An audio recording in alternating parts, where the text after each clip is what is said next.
Hi, I'm Tracy Sofra and this is the Women of Wealth podcast. Welcome to our second episode, and what I'm going to be talking about here is your current state of status quo. What does that actually mean? Well, what I'm talking about here is, where are you in your life right now? Yeah, these are, I've been told, these are confronting questions. I've had a lot of the women that I work with actually journaling through these questions. I didn't ask them to journal. They just decided to journal. I thought, wow, isn't that powerful? That's extraordinary. Maybe I should have thought of that. Have you noticed what I want to I guess share with you is, have you noticed there's a bit of a revolution in the female economy? Yeah, women are the largest emerging market in the world. And over the next decade, we're going to have enormous influence over business, politics, sport. We're seeing that right now. I mean, have a look at the Matildas, right? And society. Times have definitely changed, and the world is changing at an uncontrollable pace. How are you keeping up is my question. Yeah. Are you in a current state of status quo? Do you want change? And have you decided it's time? Because we all get stuck in a rut. Status quo is the rut, doing the do, right? You get up and you do the same thing over and over again without question. Sometimes I feel like I personally am going around that, that door in front of those fancy hotels, the revolving door. It's like going around the revolving door constantly. So I want to challenge that in this episode today with you. And I want to challenge that by sharing with you my 6 steps to breaking that status quo once and for all. So let's jump right in and let's look at the very first one. Well, let me share the six steps. We're going to assess where you are at the moment, your current state of status quo. We're going to discover, which is understand who you really are at your core. So understanding yourself and separating that from your career and all the people that are in your life. Then we're going to challenge, and challenge is questioning the emotional, the social, and the spiritual factors that are keeping you where you are, right? There's a lot of them. That's extraordinary. And then choosing. See, a choice must be made. Unless you choose, nothing changes. So you've got to choose the ideal vision for your life, for your future, and then you must decide, because the decision will set you free. I love decisions. Sitting in the state of limbo and status quo doesn't really help you progress at all. You're kind of always in the same place. And then finally committing to that, making the commitment to create that change for yourself. So they're the 6 steps we're going to be talking about in order to finally kick status quo in the butt and move you from where you are now and feeling uninspired, going around that revolving door, to at least the first steps to achieving the life that you want. And everyone deserves to have the life that they want. And I want you to give yourself permission to do that as well, because we don't do that. We actually don't. Subconsciously, we don't allow ourselves to even think of that. So we're going to think about it and we're going to talk about it in this episode. So I want you to assess, first and foremost, your current position and identify the things that are holding you back. So here's a couple of questions I have for you, and I'm going to talk about these as we go. What does your dream life look like, and have you actually allowed yourself to visualize that? I read a book about 35 years ago. It was called Visualize. Now I've forgot the title of the book. Crystal visualization or something like that. And everyone thought I was a bit of a hippie, but what it was talking about was what is the big thing these days, and that is visualizing what you want. Now, it's easy for me because I see in pictures. I always have seen in pictures. If you don't see in pictures, how about you close your mind in a soft, meditative space? And this is really, really important, because I know, Mum, Trace, everyone wants a piece of you, right? You got to get away from all that. You've got to find a space. You're not going to be interrupted. At least 10, 15 minutes, right? Carve that time out, sit in a quiet space. And then I want you to close your eyes and allow the thoughts to just flow. What does that life look like? And I want you to allow yourself to do this because, as I say, subconsciously, we kind of hold back and we have these voices in our head that says, oh, who do you think you are? You're not entitled to that, or you're never going to get that life. So I want you to let go of those. When you hear them come up, I just want you to say, yeah, heard you. See ya. And continue on. Do not allow that to block your flow. The other thing that I have in terms of a question is, what boundaries do you need to set to protect what matters most? Visualize that life, create boundaries around yourself so that you can actually achieve what you want, because nobody's going to say, oh, poor Trace, I think we've asked too much of her this week. Everyone wants what they want. I mean, that's just human nature, right? Everyone's getting on with the getting on. It's up to you to create those boundaries around yourself to protect your energy and to protect your time and to allow yourself to achieve the dream life that you just visualized for yourself. And also having a look at the ways that success is defined by you. One of my definitions of success is getting my kids to uni. That's a big goal of mine, and it's based on my values of being brought up to believe that education is key. So I was always raised to believe education is key, and therefore, because it comes from a place of value, the goal is really, really strong. And so I can't give up that goal. I can never give up that goal because I believe in the value so much.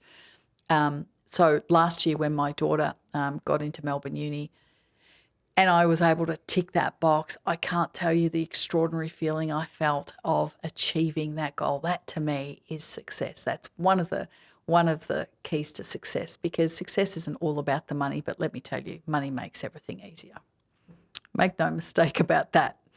And also, when we talk about setting boundaries, you also have to have a look around who's getting in the way. Who are the people in your life that are hindering you from change, from progressing, from driving you to that visual goal of what your dream life looks like? Because not everyone's going to be comfortable with what you want.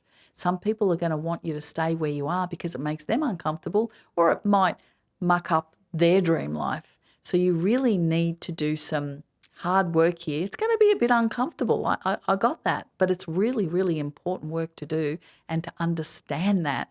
And I know you know what I'm talking about. If you're listening to this and you're thinking about your life and you're thinking about all the people in your life, you've probably had one or two thoughts come up already where you've thought, yep, that one there and that one there. Unfortunately, when they're family, it's quite hard to deal with, but you can reduce your time. When they're friends, you can cut them loose. When they're family, it's a little bit harder, but you need to identify it first. And then where do you need support in your life? Because here's another thing that we don't ask for as women. We don't ask for help. I got it. Yep, it's all good. Yeah, give it to me. Done. Yep, okay. Yep, all good. And next minute you're like the Hunchback of Notre Dame because you've got so many things on that you just can't do it. So it's really, really important to ask for help, ask for support, delegate where you can, and know your own worth. Okay, you need to assess where your life is at. The people that are draining you, the people holding you back, the boundaries you haven't set, the dream life you haven't thought about, the energy drainers. Have you ever been with people that every single time you ring them, it's always, and you think, oh my God, I'm never going to ring that person again, right? So you don't ring those people because you know all they're going to do is whinge. And so that's a drainer, right? You've got to get those drains out of your life, because being able to stay positive and stay motivated, that's another boundary to stay away from those people that drain you. It's extraordinarily important to maintain your own energy and your own positivity, if you like, to progress forward, because you're going to need that. It's going to be a bit of a supercharge. You need that boost, okay? So make sure the reserves are there. And we often do apologise for what we need. It's extraordinary, and I find that in my own language, I catch myself saying, oh, sorry. And it's like, well, what am I sorry for? I didn't do anything wrong. One of the mentors I worked with, she was extraordinary, love her. And she said to me, Trace, you didn't do anything wrong. You only apologise when you do something wrong. So I keep trying to catch myself because words are powerful. Words are extraordinarily powerful. We throw them out like they don't mean anything, but they do. And the impact that words have on ourselves and the people around us are really, really powerful. So these are some of the things that I want you to sit down and assess. So I'm going to throw that out there. What does your dream life look like? What boundaries do you need to set to protect what matters most? What does success look like to you? Who's getting in the way? And what support do you need in your life? How often do you apologise for what you need? Just a few questions to ponder and think about. The second strategy I want to share with you in order to kick status quo in the butt, as I said, is to discover. And you think, oh my God, why do we need to do this, Trace? Discover who you really are at your core. Look, this one hits a nerve with me every single time. Why? Because when someone said, who are you? It's like, what do you mean, who am I? Well, I'm Tracy Sofra. I'm an accountant. I'm an accountant. Well, no, that's not who you are. I'm a financial planner. No, that's not who you are. I'm an entrepreneur. I'm a business person. Well, that's what you do. That's not who you are. So we got to let go of the job, the partner, the career, the car, the stuff. If I was to strip myself completely bare of all my stuff, who the hell am I? And that's really raw, right? I get it. It's raw, but it's real. And the only way you can do that is, again, going back into that meditative space where you've got to sit and be still and silent, uninterrupted, and ponder. And I'm not sure it comes all at once, and I know for a fact it didn't for me. It doesn't come all at once, and it comes in waves. But you've got to allow yourself to do this. And it is so insightful, to get to an age, I'm 58, and to get to this age and not know who I am, or not have started to think about who I am, it's extraordinarily sad if I didn't do that. I find solace in understanding who I am and what makes me tick without all my stuff, because that's just decoration, right? So who are you is my question, and where are you in your life, and what is important to you? And what are you inspired by, and what are you afraid of? Fear is one thing that I always heard and I still hear, and I have trouble personally unearthing my fears. I was always a person, I still consider myself a person, I'm not scared, but clearly there is an element of fear subconsciously in a lot of things that we do, and it just needs to be unearthed. You need to scratch the surface. And one other really important question that I'll pose to you is, what are you just putting up with right now? So you know how people just survive their lives? Surviving your life. Isn't that sad? What are you putting up with right now that you know you don't want to be, but you're in a state of status quo and you're not quite sure how to break through that? I need you to think about that. I need you to document that. And I guess the final question there in discovering yourself is, what do you really want? What is it that you really want? And you know what? Don't edit it. Don't write down things that you think you need to be because of what you've been told by other people, or what you see on social media, or how you're perceived by your workmates or your family or your in-laws or your friends or whatever. You know how people go around saying, Trace, you're so bubbly, blah, blah, blah. Well, that's fine. That's their perception. But what do you really want? So break it down and let go of all the external. So I guess what I'm really saying here is, really internalize all of this because it sits within you. It just needs the opportunity, the time and space, and the permission. That's the word I'm looking for, the permission to, it's okay, don't edit it, just dump it out of your head. The third one is challenging. We need to challenge our emotional, our social, and our spiritual factors that are holding us back, because there are three of them. So emotional, what emotions do you hold to a higher value? And do these emotions enable change or prevent it? So let me share a little story with you. This is going to sound really pathetic, but anyway, here it is. I used to think that doing the ironing at home validated my motherhood and my position in my family. I can laugh now because I've just given that away. I just send it to the dry cleaner and what have you. I don't do that anymore. I don't need that to hold me back. It's simple little things like that in your life that you can break down and find those things that you're holding and that are not allowing you to progress and change, and letting go of the things that you think are important but they really aren't. What are the other question is, what emotion is driving you to change? So if you want this change, what's the driver behind that? Is it because you actually want to get out of this state of status quo?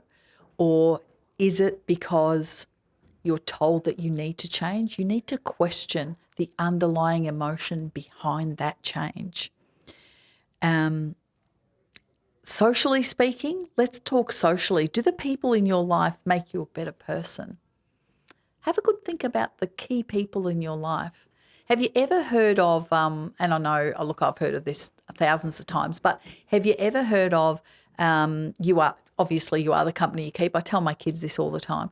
You are the company you keep. So if you hang around with 4 negative people, you're going to be the 5th negative person. Make no mistake about that. You won't even notice that it's happening. One day you'll wake up and you'll just be saying the same things, thinking the same way and doing the same stuff. So you got to know who you're hanging with. Who are you hanging with, and are they making you a better person? And do you make those around you better people? What about you? What about your behaviour, and what about how you're acting out within that scenario? So looking at yourself and looking at others. Strong relationships, challenge them. Also, you want to be challenging the type of relationships that they are. So socially, are you connected socially to groups? Do you play bowls? Do you play tennis? Are you part of a footy club? What do you do? Are you part of an arts society or things like that? And how do the social interactions there, how do they motivate you? How do they keep you stuck in the state of status quo? And what needs to change in that environment? Because to make change, you need supportive and challenging and mutually beneficial relationships in place. They need to be reciprocal, otherwise you're going to be depleted all of the time. Spiritually, your core beliefs matter. Your life philosophy matters, right? Your approach to change depends on how you view continuous learning, improving yourself, serving in your community, and other values. And what do you really hold dear and close in your life? And what are your leadership drivers? What are your core beliefs and values? And are they aligned with your vision? That's really, really important. And what values are getting in the way of moving in a new direction? And what values do you need to embrace to live in a balanced and purposeful way? So this comes back to looking at your values and understanding how your values, which is behaviour, right? How we conduct ourselves. It's the barometer by which I conduct myself based on my values, yeah? So that's really, really powerful as well, and doing values questionnaires, which I talk about a lot. Number 4 is we now need to choose the ideal vision for your future, yeah? Nothing will change until you first know what you want, and choose the vision for your future. You've got to choose, right? So you've got to assess, you've got to discover, and then you've got to challenge, and then you've got to make a choice. And I'm giving you the permission to make a choice. So ask yourself, what are you passionate about in life, and what type of person do you want to become, and what do you want to have, and what do you want to achieve? Yeah. Where do you want to travel? Choose the ideal vision, visualize it in your head, and probably do it twice a day, really. Before you go to sleep at night and the first thing you see in the morning. I was told by my recent mentor, and they call it the hairy, audacious goals, right? I'm sure you've all heard of that. And it's like, oh, and I had trouble being able to let go of, if you kind of give yourself barriers for a very long time, it's hard to let go of those barriers when someone instantaneously says, you can have whatever you want. What would it be? And it's like, whoa, I'm not quite sure. Have you ever felt that? I'd just love to know if you've ever felt that. So your ideal vision for your future, hairy, audacious as possible. What is it? What does it look like? Where do you want to live? What do you want to do? What do you want to do with your days? What's your perfect day? You wake up in the morning. What are you doing? What do you feel like doing? Yeah.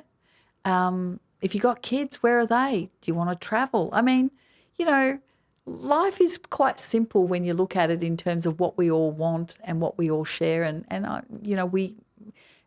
I've spoken to thousands of people and continue to speak to thousands of people, and we share more than we know. So choose. Make sure the choice is yours, and then decide. Why? Make the decision to change. Like, don't just talk about it and fleet about it and, oh, yeah, I've assessed I'm here and, look, this is who I am and these are the challenges ahead of me and I'd really love this lifestyle, but you know what, that's not sure that's going to happen. Make a decision.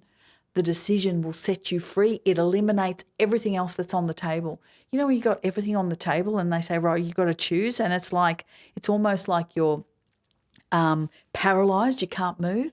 Make a choice. And all of a sudden you'll feel that, oh, what a sense of relief. Fantastic. I'm going that way. Okay? So you don't actually find financial freedom, you choose it. So choose it for yourself and decide what you want, and then make a plan to create it for yourself. But you've got to choose. And the decision always comes first. Decide that you want something better. Decide that you are worth the time and the space and the investment of energy to create the life that you want. And make that commitment to yourself, because you've got to live with yourself. You can fool everyone else, but you can't fool yourself. And maintaining that status quo we spoke about ends here. It's done. It's done and dusted because you've made that decision. And once you've made that decision, then you've got to commit to it. You've got to make that commitment, and making the decision to change is important, but the change is not an easy journey, is it? Oh, I know. Change fails often. Anyone that's tried to change certain things, yes, it's uncomfortable. I mean, they talk about the comfort zone, right? Who doesn't love it? I mean, I love it too, but I continuously challenge myself to get outside of that comfort zone because I know that's where the growth is. So I do it, but it's uncomfortable. I don't always like it, but once I've done it, I think, oh my God, that was amazing, right?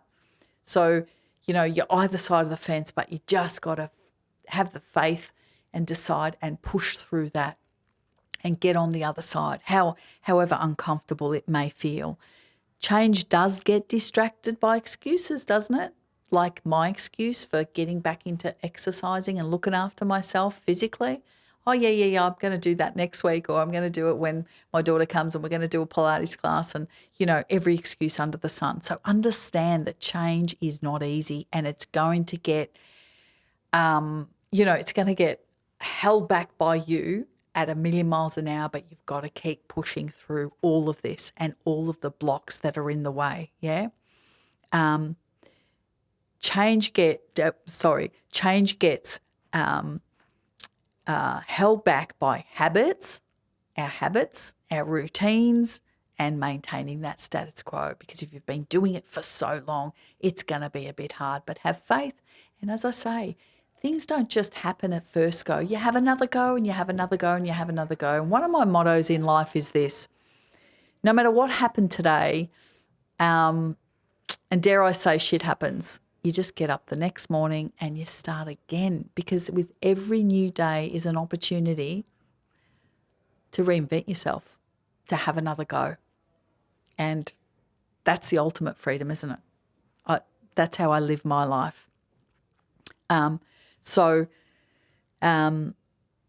where you are today, I'm going to say, is because of the rules you have followed. Rules may not have been set by you, but the rules of life and the family and society and whatever else. Rules are powerful because they do simplify making decisions, right? Because you can't do this and you can't do that and you can't do that. I want you to challenge all of those, but many of those rules I want to point out to you, even though they've helped you, some of those rules have held you back, haven't they? And the good news is that you can create new rules for yourself, yeah? And you can throw out the old ones that don't serve you and create better ones that serve you now. You have that freedom to do that. So go ahead and do that and create the life that you want and kick that status quo in the butt once and for all. If everything I'm talking about, if anything resonates with you, if you'd like to hear more, simply subscribe. There's the word, subscribe to our channel on your favourite platform. And I would love to share more of my stories and my journey and everything I know to be true in achieving financial confidence and becoming a woman of wealth. Thank you for joining me, and I'm looking forward to sharing with you over the next lot of series some more pearls of wisdom. Thank you.